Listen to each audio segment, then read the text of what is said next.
Hindi naman po ako tumigil na magsabi kay Sir Greg na gawin na namin yung pelikula niya. Kasi matagal na po kami magkasama.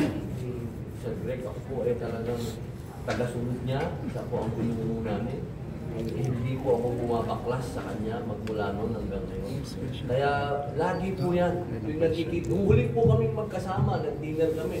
Sinabi ko na naman po sa kanya, Sir, ang ganda-ganda ng buhay. Kung gawin na natin, kung naalala mo ba, yung sa barko, yung tumakas ka, tapos kasama mo yung mga Navy SEAL. Ang ganda-ganda nun. Yun yung huli namin pag-uusap. Kaya nung nagkita kami ni Secretary Mike, nung sinabi niya na gagawin na yung pelikula, totoo po, para akong nakarinig ng mga anghel. Talagang alam mo yan, noong pa. Talagang gringo boy na tayo, no? Alam mo yan eh, naalala ko yung bata kapag gringo ka na eh. So siguro na diyan talaga na nasa Amin, amin. Alhamdulillah, praise God. Para magkaroon ng pagkasolid na performance. Which part of the story of Central Gringo ang itinamang? Nung naglalahad yung mga director ng story, siyempre pag pinag-uusapan yung gusto mong gampanan, kasi iba din yung buhay ni Sir yung lumalaban sa bundok. Iba yun. Kasi doon siya naging legend. Diba? Yung panahon na talagang sa gera. Kaya lang, hindi natugma sa bundok. Kaya nalungkot ako doon. May ganun ng konti. Kasi ako yun eh. Pero wala eh. Ganun talaga ang panahon. Pero siyempre, nung pumunta na doon sa yung isang parte, kasi siyempre may hero nung panahon na sa gera, may hero nung pinaglalaban nila. Talagang kailangan baguhin dito. Bayan. Doon naman po tayo papasok. Yun naman po yung nakakasabik. Kasi siyempre yan yung mga linya na nung araw pa namin na ninanamnam sa puso namin. Kasi dati, magsalita ng si Sir Greg, solo na kami kahit hindi kami kumain. Okay na yun. May mga panahon na nakikinig kami sa kanya talaga. Para bang ngayon, ako na yung magdadayo. Napakasarap na namnamin yun na, wow, ako na ngayon ang bibitaw nito. Kaya tanong ako ng tanong nila direct eh. Yung mga pag nagsalita si Sir Greg, sa punto. That's the most challenging. Makikita mo yan. Ito talagang istorya ng buhay ng Pilipinas. Siguro kagagawin ito ng Panginoon o ni Allah, ano man ang tawag natin sa Kanya. No? Hindi ko kailangan hanapin yung sitwasyon, yung tamang panahon. Hahanapin ng Panginoon para sa iyo. At ito, pinagtagputan ko muna natin. Ngayon, pinag-usapan natin yung sinasabi ni Senator Robin. Yan, mga tao lang kami na isinubo sa kakaibang sitwasyon. At yan ang kwento talaga ng Pilipino. Kakaiba tayo. Ngayon, ito pa. Tingnan nyo sa mapa. Ito, sinasabi ko ito sa ating lahat. Hindi bilang media. No? Hindi dahil sa pelikulang ito. No? Dahil sa kasaysayan natin. Tingnan ninyo yung mapa. Tayong may hawak ng traffic light. Diba? Yung geography natin. Diba? Yung pansabak natin. Mas kailangan nila tayo isa sa yung pangangailangan natin sa kanila. Kung aayusin na lang natin yung sarili natin bakura, babawasan ng konti. Tinatawag na sobrang partisan politics. At pag-ukulan natin ng pansin, yung mga tunay na problema, pagkain, food, clothing, shelter, edukasyon, diba? Health. Tapos ngayon, the new gold, the new oil, informasyon. Hindi yung marites, ha? Yung informasyon. At kailan, talagang grabe yung pinagpala talaga tayo. No? Biruin mo, no? Pilipinas, nasa gitna tayo. Diyan dumadaan, barko, aeroplano, diba? So mas kailangan nila tayo, isa dyan yung pangangailangan natin sa kanila. Huwag natin kalimutan ito. Kaya talagang pinagpala tayo. Ito ngayon yung kwento ng sambayan ng Pilipino. Sa haba ng kasaysayan natin, paano tayo tumayo? Walang gustong makipag-away. Pero kung gusto nila ng away, di kawawa naman sila, hindi natin pagbigyan. Hindi ko rin talaga sa tao. So kung sa tanong mo, kung mahal ba siya? Mahal. Mahal siya. And I'm told na pag-biopic pala talaga, mas mahal. Kasi kailangan Ganun. yung mga Realistic. Yes, realistic. Yeah. And how sensitive will you be?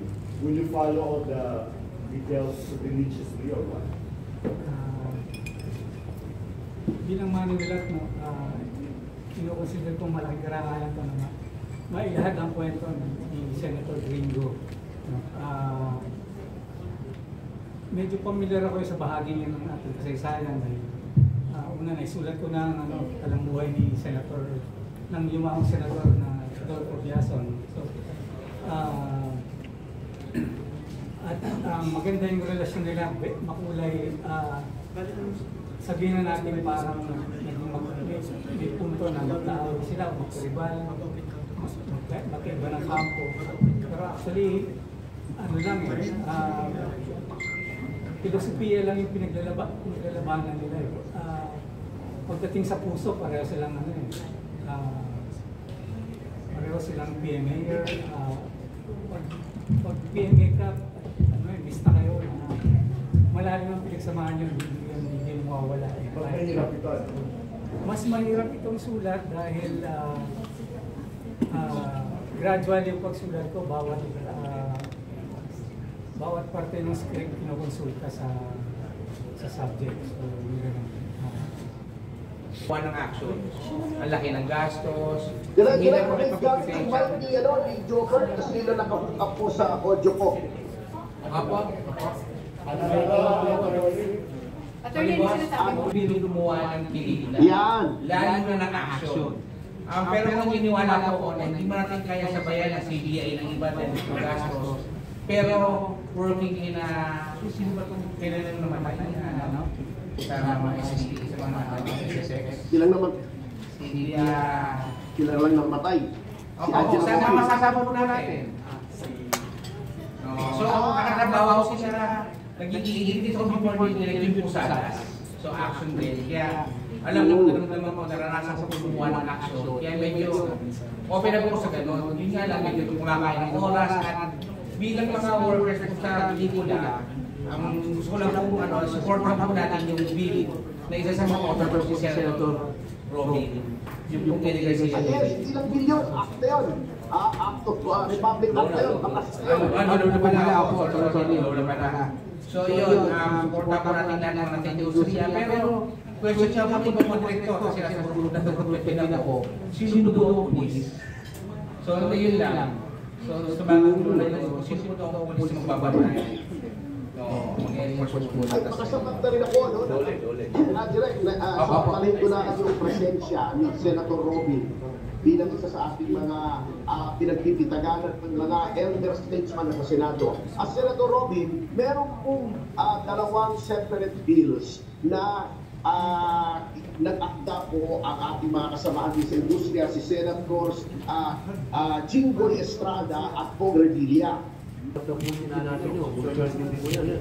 Pero, aalamin ko kay Sen. Mark, kung meron po akong pumili niya, baka hihingin ko yun. Gagawin niya ako pwede niya ako gawin parang ano yun. Okay, hihiling ko. Pwede ko hihiling yun. Baka pwede pong mahirap po natin. Ano yung last movie? Isang araw pa. Lumipat ako. Sige. Isang araw pa lang natin. Maraming nakatipid. Dahil hindi ko naman alam kung saan ako. Hindi ko expect ko talaga. Ano ko lang po talaga nun. Talaga kung inulan lang po ako ni Mayor Duterte, ni Presidente na. Kaya meron po pang dalawang pelikula na hindi ko po natatapos. Pero ito po, tatapusin ko po ito. Opo, pero unahin ko muna po ito. Dahil ang tingin ko po dito kasi parang alam niyo ba, ginawa yung kay Antonio Luna, ginawa yung kay Goyo, dapat gawin. Yung bato. Magandang pagkatapos ng imagination ko kasi parang pag nag-premiere night o makakaroon kami ng mga showing pagkatapos nung palabas pwedeng magkaroon ng pag-uusap yung mga nanood nandun si Sir Greg maganda na merong pag-uusap pa kasi kami lumaki kami dun narinig natin sa nagsasalita napaka-importante marinig natin sa So masasabi niyo po na ito ay very fitting comeback po sa pelikula. Oo. Naku, nahanap ko talagang pinakamatindi. Siyempre ako po, katulad ng sinabi ko kanina, big-boy ako. Magmaka talaga akong big boy. Alam niyo, Yopper. Sama ko sa bahay yun.